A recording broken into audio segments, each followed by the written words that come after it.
much. May I first express, on behalf of my delegation, the warm reception we've received since our arrival here, this beautiful city, Nairobi. The problem that faces Africa, we have the history of colonialism. That history has burdened independent African countries for a long time. I believe that very few countries have shaken off the burden of colonialism after independence. For a long time, independent African countries continued to focus in terms of relations to their former colonial masters.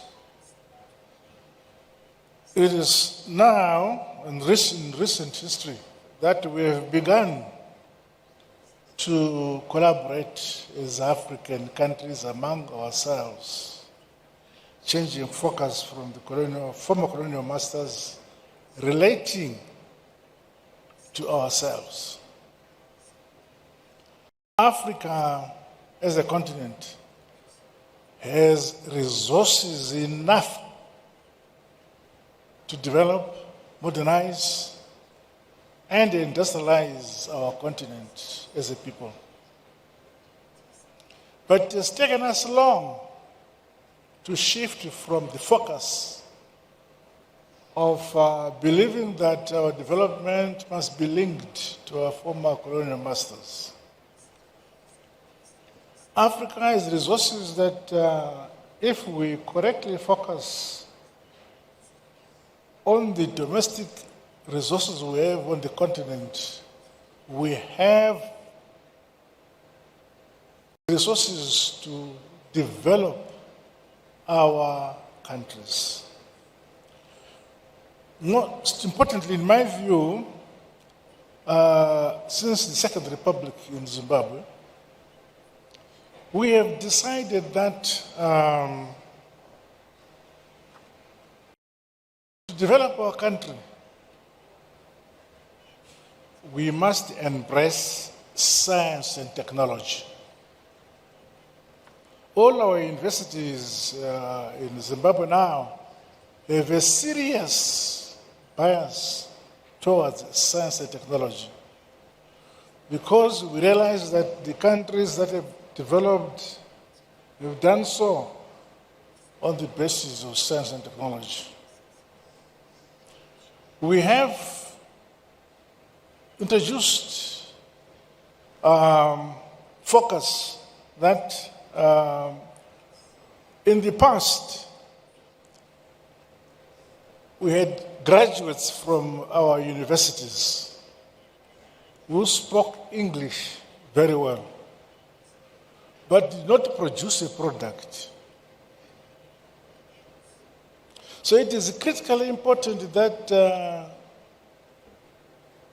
our younger generation must have the pride either to produce a product or a service. In the same manner, our universities must produce products where, when they leave university, they contribute to their country by producing a product or a service. The first world is the first world because they have produced products for themselves. They have produced a service which service their own demands of their own communities. So that's what we must do. So Africa must shift its focus towards science and technology, which brings about a service to the people, a product to the people. The things that we need, yes, there is the philosophy or the understanding that you cannot invent the wheel. But it is necessary that we change our approach to development and modernization by embracing, in fact, as a continent, we have everything at our disposal to modernize, mechanize our agriculture, our education system should produce students who, when they leave university, they should have the pride that they have the capacity to produce a service for their country. They have a pride that they are producing products for their country. And that way, without much reliance on Europe, Asia, whatever, but exchanging scientifically the resources and knowledge among ourselves as African countries, I can see our country developing very, very fast. It is, in my belief, that those countries in Africa, on the African continent, who are doing well, they are doing well because they have internal domestic focus. What do they have? What can service their needs at the domestic level, as a country, as a people, both in terms of products and in terms of services? And if we all collaborate as an African country, as a continent, I believe that our pace for development and modernization will be faster. But if we continue to develop our countries in silos, it will take longer. In the past, for instance, which our founding fathers were able to move away from, if a delegation was leaving Mozambique wanting to come to Angola, they would first go to Portugal, to Europe, and then come down to Angola. And yet, we should have the means to fly directly from Mozambique to Angola. If we wanted to go to Ghana, we'd first fly to London and then come back to Africa, to Ghana. That shows how disconnected Africa was.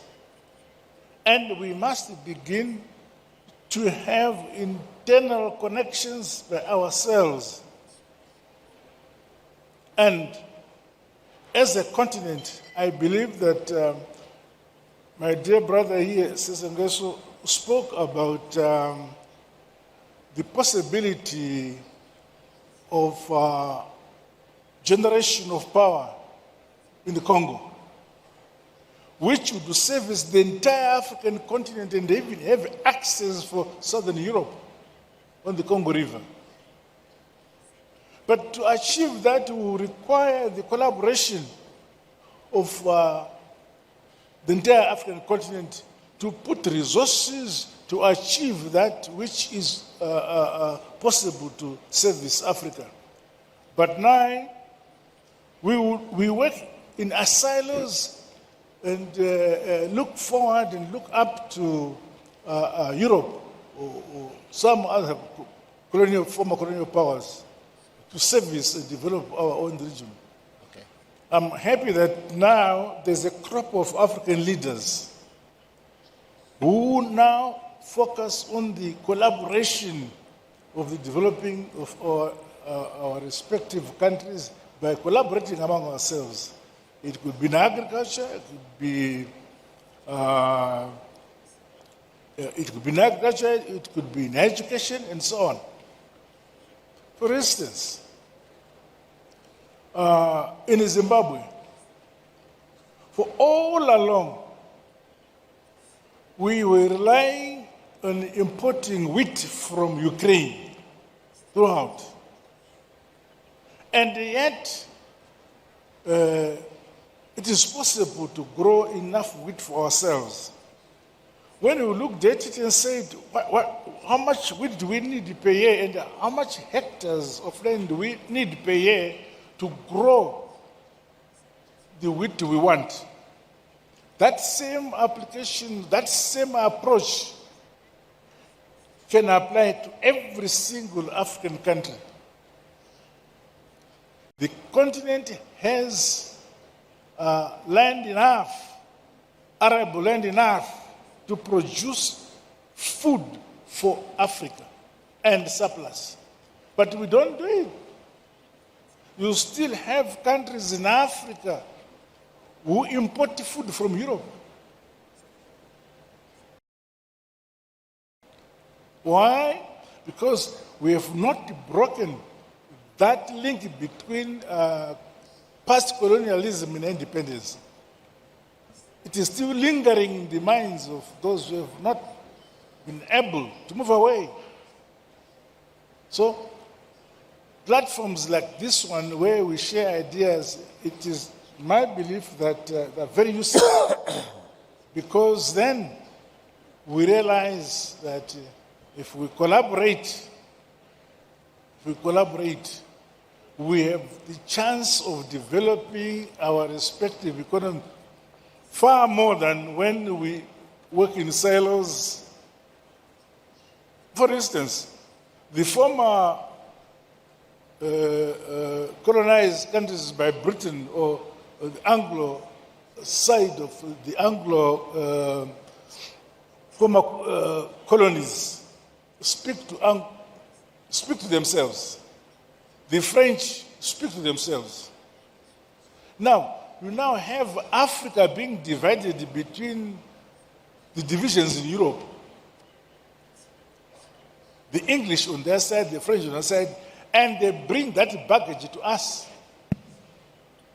As we are here, I need somebody if I want to talk to my brother who speaks French and I speak English, we need an interpreter.